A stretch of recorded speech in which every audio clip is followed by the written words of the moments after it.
Welcome back to the channel for another video on our 22 WRX. Now this week we don't have any parts to install here in the garage today, so we're actually just going to go out and drive the car and enjoy it. So I do have some news for you guys that I will tell at the end of the video for our channel. Very exciting news, but let's jump in the car, let's get a cruise in, and let's get some pulls in. Let's go. Alright, so we're on the road. We're going to be cruising a little bit. We're trying to get the oil temps up. Now we do have that new oil cooler on. It does retain the stock oil cooler, so that does help with warming up the oil, because coolant does run through the stock oil cooler. But if you guys are new to the channel, this is our 22 WRX that we've been building basically since this car came out. I bought it in April 2022. It's come a long way, but just to sum up all the parts that we have currently, we have an STI transmission swap, so that means we have the trans, the diff, the axles, and the drive shaft. Later on we did upgrade to a carbon fiber drive shaft, but that was just to upgrade. It wasn't a necessity. Now P&L did just release a drive shaft spacer. I think I'll probably pick it up, just if I can slide it more onto the transmission output. I mean, that's not going to hurt at all, so that'll just improve its strength, but it's not necessary to have that to complete the swap. So along with the STI 6-speed, the reason why we put this in the car is because we were planning on installing the ETS turbo kit, and we did get that installed. So we got all this installed in our garage. This is the ETS quick spool G30 900 turbo kit. So the turbo is capable to about 900 crank. So that should get us to basically more power than what we're probably going to be pushing in this car for a long time. We still have a stock engine, untouched, stock long block, stock head stud. So depending on how long this motor lasts, depends on what motor we put in it. We are waiting on Cobb's flex fuel to come out, their true flex fuel to come out. So basically you can go to the pump and the axle port will automatically blend the ethanol content. Well, it'll tell you what the ethanol content is, and then the tune will, it'll blend, so you can pick any ethanol content that you want, and the tune will automatically adjust for it. So that should be coming out any week. What's today? So today is February 8th. Yeah, I don't think it came out today. It's Saturday, so they're probably not posting anything. But so they did say it was possibly coming out first quarter this year, so definitely on the lookout for that. We did make 408 on the dyno when we were at 21 pounds. Since then we have added the IAG high pressure fuel pump and was retuned by Mikey. All of our tunes have been by Mikey. And now our peak is 24 pounds. So we picked up 2 to 3 PSI. So I'm going to say that we picked up another 15 to 20 horsepower. So I'm going to say this car is somewhere around the 430 horsepower mark on pump gas, 93.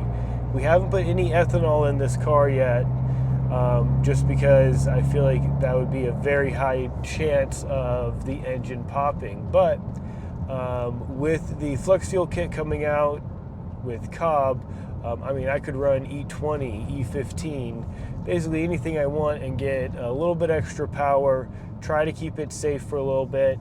And I'm sure once we go to the track, I'm going to increase that E content, and we'll see what happens. It'll be the go or blow tune is what I say. So we'll see if it makes it past like a full track day session like we did last time with ethanol. So once it does pop, there might be some other options out there. Right now there is the IAG closed deck motor. Now that seems like an amazing motor to have, but I think it's a little bit too expensive right now. I feel like just even like a rod piston motor would be more than what I would be pushing out of this car currently. So I'm sure IAG is going to be releasing their non-closed deck version very shortly as well, and maybe we'll look at some of those pricing options as well. I wouldn't mind doing like a rod piston motor and doing like more head work this time, because like Kelford just teased like their cams the other day. Obviously we know that there's springs and retainers out there, so we can rev it high, we can a bigger cam, we have a big turbo, so I mean it's just like a recipe to make some good power and easy power. But yeah, definitely need rod pistons and something better to clamp the head down, so like ARP head studs. So that's basically the next step with this car.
While we sit at the light, we can talk again. Got a couple decent little pulls in there.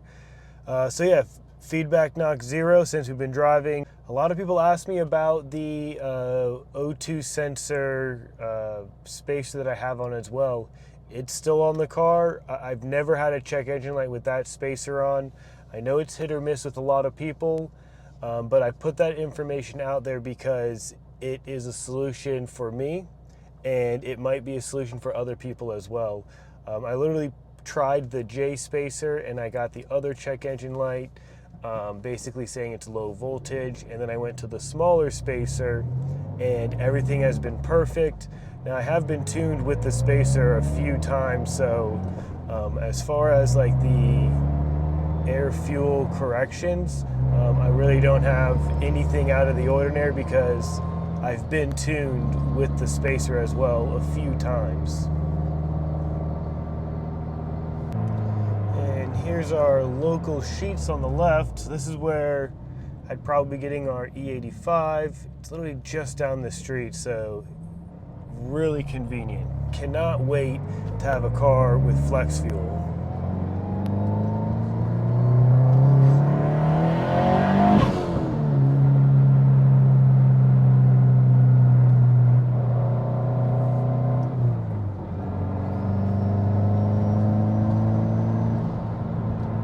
Well, I guess now's a better time than ever to tell you guys, but we are getting a new car for the channel. So this car is not going anywhere. So we're gonna have 2 cars on the channel now. So I am actively cleaning up the garage, trying to make some extra space to fit another car in the garage. So I have been searching for this car for quite some time. I was looking for a very specific car, low miles, exterior and interior needed to be like basically mint, or very, very good. 9 out of 10, 10 out of 10. And the engine bay, obviously we can fix that. We can put some dress up stuff on it, clean it up. But that's basically was my criteria when looking for a car. It had to be clean on the outside and had to be clean on the inside. So you guys can comment below what you think we got. I will tell you guys and show you guys a little picture at the very end, but if you guys want to guess right now before we get to the end of the video, you're more than welcome. But yeah, super excited for this new car coming to the channel. All right, let me go get my coffee and I'll be right back.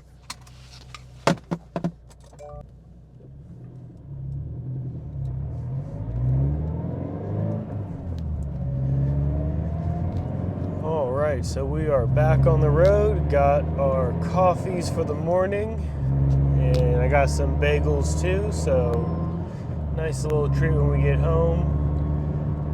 But yeah, we got a new project car. Super excited to show you guys. I'm super excited to see the car.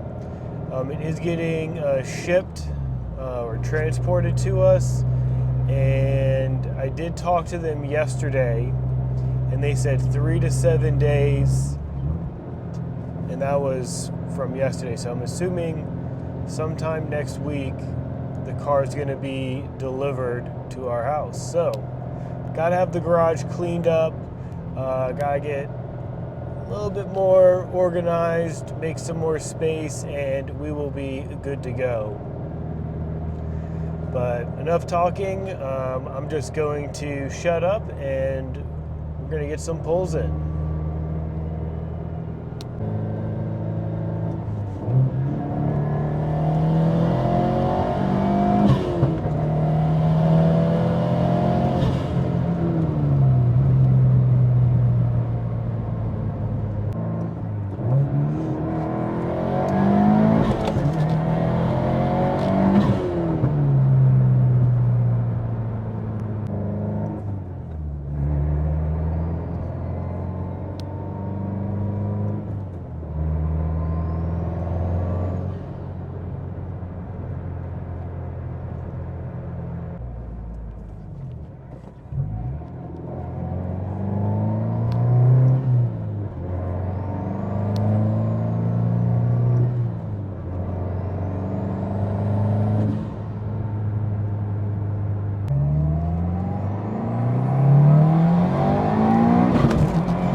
So we made it back to the garage. So I just love driving this car even when it's like raining outside, or just, it's not like raining, but it's like misting. It still gets like full traction with these Tire Street tires that we added. It drives so smooth with the Fortunato coils, and she rips with that ETS turbo kit. So really can't have any complaints about this car.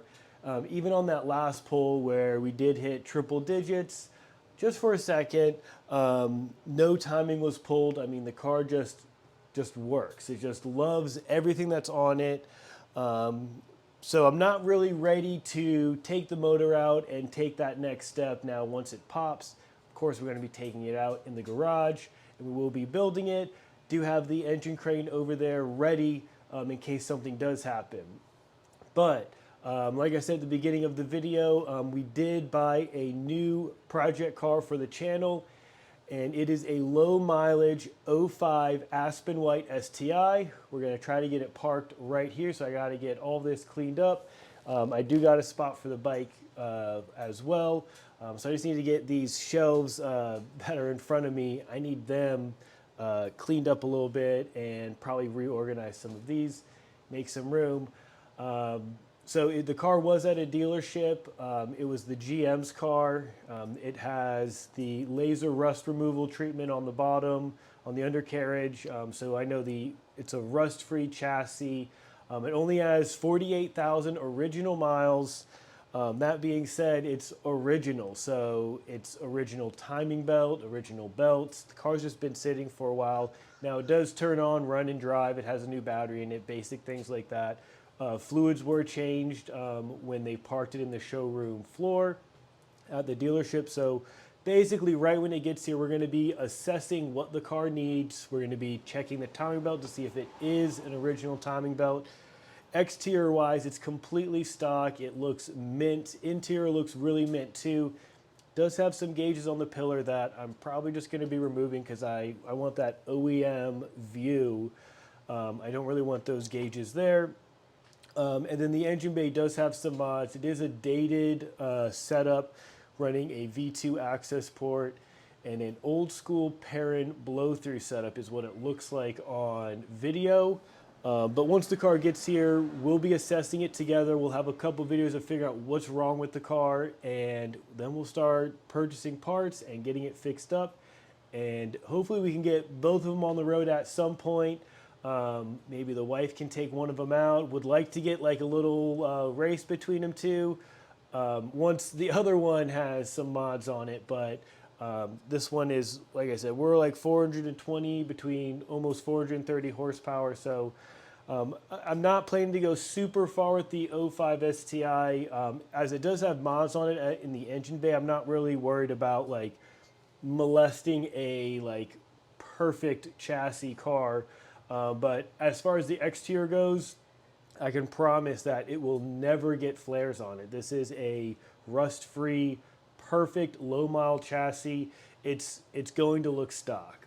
Stock hood scoop. We'll put a front lip on it. We'll keep the big STI spoiler. But we're not doing any body kits. We're not doing anything crazy exterior-wise with the 05 STI, as I do want to keep it like minty fresh on the outside, and I do want to keep the inside super mint as well. So engine bay, free for all. We will be playing around in there, but outside and inside, we're going to try to keep as stock as possible. If you guys are excited for this news and you want to see some more content on Subarus, either our 22 WRX or the 05 STI restoration, put a comment below and like the video. Until next time, see you guys.